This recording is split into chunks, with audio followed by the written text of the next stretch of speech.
किसी शहर में अनेक लोग रहते थे। सभी अपने अपने कामों में रत रहते थे। किसी को किसी की परवाह नहीं थी। भजन कीर्तन, भक्ति भाव, दया, माया, परोपकार जैसे संस्कार कम हो गए थे। शहर में बुराइयां बढ़ गई थी। शराब, जुआ, रेस, व्यभिचारी, चोरी, डकैती वगैरह बहुत सारे गुनाह शहर में होते रहते थे। इनके बावजूद शहर में कुछ अच्छे लोग भी रहते थे और ऐसे अच्छे लोगों में शीला और उसके पति की गृहस्थी मानी जाती थी। शीला धार्मिक प्रवृत्ति की और संतोषी थी। उसका पति भी विवेकी था, सुशील था। शीला और उसका पति किसी भी स्थिति में किसी की बुराई नहीं करते थे और बहुत ही आराम से प्रभु की भक्ति करते थे, भजन करते थे और भजन भाव भक्ति में ही अपना समय व्यतीत करते थे। परंतु शहर के लोग जो थे वो उनकी इस गृहस्थी से को देखकर जलते भी थे और कुछ लोग उनकी इस गृहस्थी की सराहना भी करते थे। देखते ही देखते समय बदल गया। शीला का पति बुरे लोगों से दोस्ती कर बैठा और वह जल्द से जल्द करोड़पति होने के ख्वाब देखने लगा और इस चक्कर में वह करोड़पति से रोडपति बन गया। रास्ते पर चलते हुए भिखारी जैसे उसकी हालत हो गई। शराब, जुआ, रेस, चरस, गांजा, जो भी बुरी आदतें थी उसमें शीला का पति फंस गया।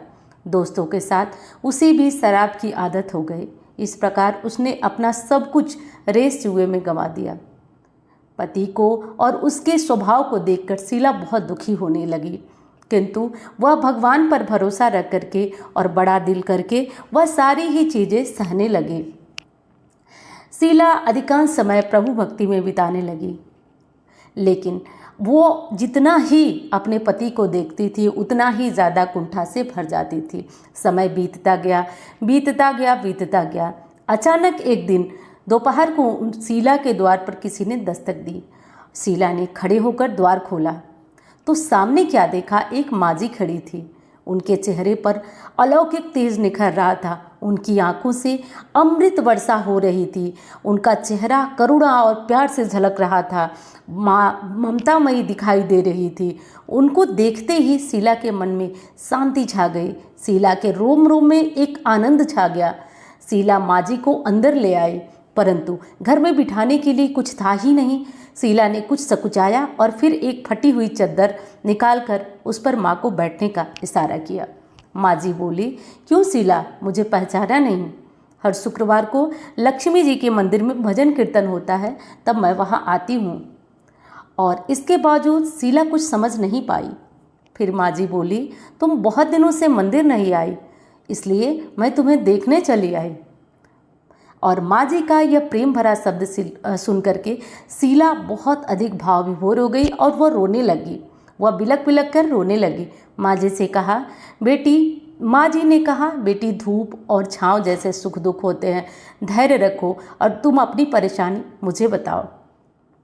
माँ जी ने इतनी सांत्वना दी, इतनी प्यार भरी बातें की, जिससे शीला का हृदय थोड़ा संभला और सुख की आस में उसने माँ जी को अपनी सारी ही बातें कह सुनाई। कहानी सुनकर माँ जी ने कहा, बेटी, कर्म की गति तो न्यारी होती है।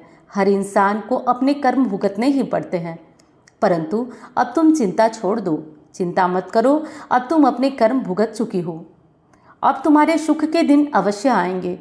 तू तो माँ लक्ष्मी जी की भक्त है। माँ लक्ष्मी जी तो प्रेम और करुणा की अवतार हैं। वे अपने भक्तों पर हमेशा ममता रखती हैं, इसलिए तू धैर्य रख के माँ लक्ष्मी जी का व्रत कर और इससे सारी ही परेशानियां तुम्हारी दूर हो जाएंगी और सब कुछ इससे ठीक हो जाएगा। शीला के पूछने पर माँ जी ने जैसे उस व्रत की सारी विधि बताई, माँ जी ने जैसे कहा, बेटी, माँ लक्ष्मी जी का यह व्रत बहुत सरल है। उसे वरद लक्ष्मी व्रत या वैभव लक्ष्मी व्रत कहा जाता है। यह व्रत करने वाले की सब मनोकामना पूर्ण होती है। वह सुख संपत्ति और यश को प्राप्त करता है। शीला यह सुनकर आनंदित हो गई। शीला ने संकल्प करके आंखें खोला तो देखा सामने कोई नहीं था। वह विस्मित हो गई और सोची, यह माँ जी कहाँ चली गई? माँ जी को तत्काल और शीला को यह समझते तत्काल देर नहीं लगी कि यह माँ जी कोई माँ जी नहीं थी, बल्कि साक्षात माता लक्ष्मी थी।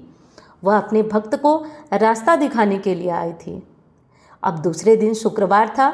सवेरे शीला ने उठा, स्नान किया और स्वच्छ कपड़े पहने। शीला ने माजी द्वारा बताई गई विधि से पूरे मन से व्रत किया। आखिरी व्रत में प्रसाद का वितरण हुआ। यह प्रसाद पहले पति को खिलाया। प्रसाद खाते ही पति के स्वभाव में फर्क पड़ गया। उस दिन उसने शीला को मारा भी नहीं, सताया भी नहीं। शीला को बहुत आनंद आ गया और जो माँ लक्ष्मी की पूजा व्रत कर रही थी, उस व्रत और पूजा में उसकी श्रद्धा और बढ़ गई। शीला ने पूर्ण श्रद्धा भक्ति से 21 शुक्रवार तक वैभव लक्ष्मी का व्रत किया। 21वें शुक्रवार को माँ जी के कहे मुताबिक उद्यापन विधि किया। उद्यापन में 7 स्त्रियों को माता वैभव लक्ष्मी की 7 पुस्तकें उपहार में दी। फिर माता जी ने धन लक्ष्मी स्वरूप की छवि को वंदन करके भाव से मन ही मन प्रार्थना करने लगी। हे माँ लक्ष्मी, मैंने आपका यह वैभव लक्ष्मी व्रत करने की जितनी मन्नत मानी थी वह आज पूर्ण किया। हे माँ, मेरी हर विपत्ति दूर करो, हमारा सबका कल्याण करो। जिसे संतान न होना उसे संतान देना। सौभाग्यवती स्त्री का अखंड सौभाग्य रखना माँ। कुंवारी लड़की को मनभावन पति देना माँ। जो आपका यह चमत्कारी वैभव लक्ष्मी व्रत करे, उनकी सब विपत्ति दूर करना। आपकी जो चमत्कारी कथा सुने, उसके भी कष्ट दूर करना। सबको सुखी करना माँ, आपकी महिमा अपार है। ऐसा बोलकर लक्ष्मी जी के धन लक्ष्मी स्वरूप की छवि को प्रणाम किया। व्रत के प्रभाव से शीला के पति की अच्छी आमदनी हो गई और वह कड़ा मेहनत करने लगा। मेहनत से उसका व्यवसाय भी फलने फूलने लगा और इससे शीला के गिरवी रखे गहने भी छुड़ा लिए गए। घर में सुख शांति आ गई। घर में पहले जैसे सुख शांति आ गई। वैभव लक्ष्मी व्रत का प्रभाव सुनकर मोहल्ले की दूसरी स्त्रियां भी वैभव लक्ष्मी व्रत की यह कथा सुनने लगी और यह व्रत करने लगी। दोस्त, आगमन होगा। ओम जय लक्ष्मी माता, मैया जय लक्ष्मी माता, तुमको निस्दिन सेवत हरि विष्णु विधाता। ओम जय लक्ष्मी माता, उमा रमा ब्रह्माणी, तुम ही जग माता, सूर्य चंद्रमा ध्यावत नारद ऋषि गाता। ओम जय लक्ष्मी माता, दुर्गा रूप निरंजनी, सुख संपत्ति दाता, जो कोई तुमको ध्यावत रिद्धि सिद्धि धन पाता। ओम जय लक्ष्मी माता, तुम पाताल निवासिनी, तुम ही शुभदाता, कर्म प्रभाव प्रकाशिनी, भवनिधि की ताता। ओम जय लक्ष्मी माता, जिस घर में तुम रहती सब सद्गुण आता, सब संभव हो जाता, मन नहीं घबराता। ओम जय लक्ष्मी माता, तुम बिनु यज्ञ न हुए, वस्त्र न कोई पाता, खान वान का वैभव सब तुमसे आता। ओम जय लक्ष्मी माता, शुभ गुण सुंदर मंदिर क्षीरो दधि जाता, रत्न चतुर्दश तुम बिन कोई नहीं पाता। ओम जय लक्ष्मी माता, महालक्ष्मी जी की आरती जो कोई जन गाता, और आनंद समाता, प्रेम पाप उतर जाता। ओम जय लक्ष्मी माता। दोस्तों, माता लक्ष्मी की पूजा और आरती करने के बाद तुलसी जी का पूजन अवश्य करें। उम्मीद करती हूँ कथा आपको पसंद आई होगी।